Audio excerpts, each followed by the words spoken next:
ఇప్పుడు నేను విడుదల చేసే శాంపుల్సే. నాకు తెలిసి తెలంగాణ ప్రాజెక్టులను వ్యతిరేకిస్తూ చంద్రబాబు నాయుడు గారు డజన్ల కొద్ది ఉత్తరాలు రాశారు. కానీ నిన్న మాత్రం ఏమంటున్నారంటే లేలే నేను ఎప్పుడు వ్యతిరేకించలేదని మాట్లాడుతున్నారు. అంటే మీరు ఇవాళ బంకచెర్ల గోదావరి కోసం ఆనాటి అన్ని మర్చిపోయి ఇప్పుడు మాట్లాడితే మేము మర్చిపోం కదా. మీకు ఆంధ్రప్రదేశ్ మీద ప్రేమ ఉంది తప్ప తెలంగాణ మీద ఎన్నడూ ప్రేమ లేదు.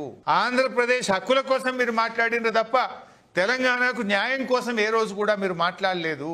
వరద జలాలు తీసుకుపోతున్నా, సముద్రంలో కలిసే నీళ్లు తీసుకుపోతున్నా అని మీరు మాట్లాడుతున్నారు. మరి నేను సూటిగా ఆంధ్రప్రదేశ్ ప్రభుత్వాన్ని చంద్రబాబు గారిని నేను అడుగుతా ఉన్నా, గోదావరిలో ఉమ్మడి ఆంధ్రప్రదేశ్ లోనే 969 టీఎంసీల నీళ్లు కేటాయించేది కదా. ముందు ఆ నీళ్లు మాకు వాడుకోనియండి. ముందు మా నికర జలాల మీద నిర్మిస్తున్న ప్రాజెక్టులను వ్యతిరేకించడం ఆపండి అని నేను అడుగుతా ఉన్నా. చంద్రబాబు గారు ఆంధ్రప్రదేశ్ ప్రభుత్వం మాకు కేటాయించిన నికర జలాల్లో భాగంగా నిర్మిస్తున్న సీతమ్మ సాగర్ ను వ్యతిరేకిస్తూ కేంద్రానికి లేఖ రాశారు. సమ్మక్క సాగర్ ను వ్యతిరేకిస్తూ కేంద్రానికి లేఖ రాశారు. కాళేశ్వరం 3rd టీఎంసీని వ్యతిరేకిస్తూ కేంద్రానికి లేఖ రాశారు. డాక్టర్ అంబేద్కర్ వార్ధా ప్రాజెక్టును వ్యతిరేకిస్తూ కేంద్రానికి లేఖ రాశారు.